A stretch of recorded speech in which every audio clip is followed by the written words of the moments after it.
In today's video, we are going to walk through in detail exactly how you take the snow baskets off, the different tips, and also how you adjust this thing. My name is Beau. I climb Mount Rainier, which is just to my left, way out in the distance. I do that every single year. We're doing Glacier Peak this year. I've been all over the world hiking and mountaineering. And I originally got trekking poles in Nepal, and this is actually an upgrade to those trekking poles that I've had for about 20 years.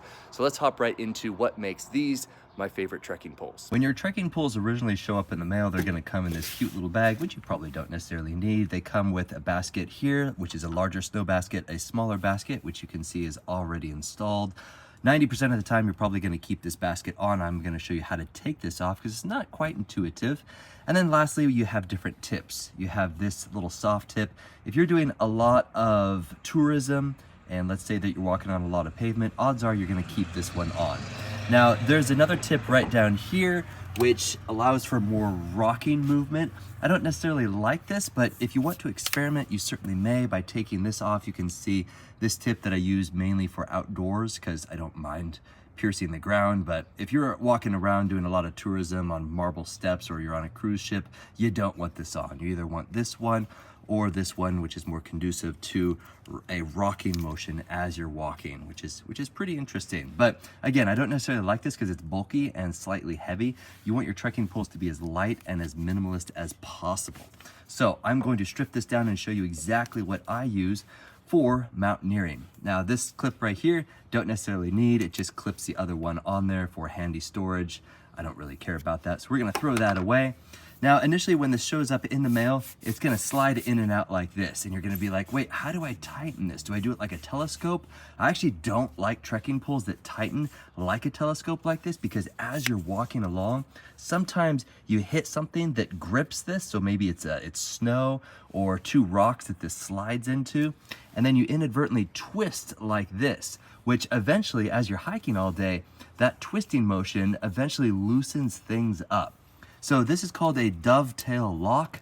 This is typically found on tripods. So if you've ever done video or photography, you're used to this kind of lever right here. So to tighten this down, simply go to this side right here, and there's a nice little handy screw. You don't need a screwdriver or anything, but I'm gonna tighten this maybe about one turn like that. I'm going to, oh, that's still too loose, tighten it a little more, and just enough to have a little feedback as you snap that shut. And now just like that, it is locked in. So undo the dovetail like that, pull it out. I'm 6'2", and I have this at about, so see there's a stop right there, don't go beyond that. And about, okay, 52, we're gonna do that. We're gonna lock that down like so. And the other side is actually centimeters, so inches and centimeters on either side. Handy, huh? Actually, let's go back down to 120. Let's pretend that I'm actually going up a hill. And so you want your trekking poles to be shorter going up the hill and longer going down the hill. And now we can do the same on this side. See how it's sliding around? Well, let's just adjust that, flip open that lock it down like so, and we are good to go. Lastly, the little basket. If you don't want this small basket, if you want this larger one like so, this is how you get this off. Don't try to pull it off. A lot of people think that you can just pull it off, but I don't like that because I've seen these baskets all over the trails from people who buy trekking poles where the baskets just slide on like so. But this is a unique design, so grip it like so, and you're going to unscrew it like this. But you get to a point where you think it's about to come off, but you kind of have to give it a little tug as you're unscrewing it. So put some pressure this way. And then once you get to a midpoint, and this is kind of a point where it's loose, but it's still not gonna come off because they really want to ensure that this doesn't come off accidentally as you're out hiking. So then pull it a little bit more, and then another few rotations, and then, and only then, it will come off, just like that. Easy? Okay, and then to put on the larger baskets down there, let's say for example, you are actually on snow, you just put it on the exact same way. Put it on, screw, screw, screw, push, screw, screw, screw, and it is on.